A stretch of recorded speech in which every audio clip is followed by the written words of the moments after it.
Ang yabang ni Chito. Ako yung 60 years old, hindi ako maganda na ganyan eh. Sa inyong dalawa na yan, te. Kainitat mo na, pati isiyan. Isiyan yan, pinaghanda ng ganyan eh. Yabang ni Ha? Pinky. Hindi natin sa siya, nakalagay na ano. Hindi, sa separate na lang yun sa... Hindi, pakain ko sa... ano... Hindi, cake na naman. Hello, nakain ka na? Ayan, bibig ko lang kita. Sarap pala ang fried chicken ni Chito. Ayaw-ayaw mo pang pituhin niya eh.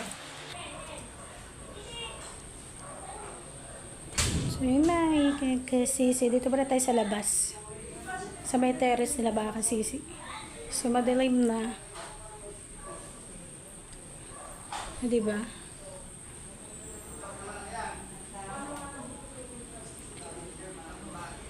Pasok na tayo.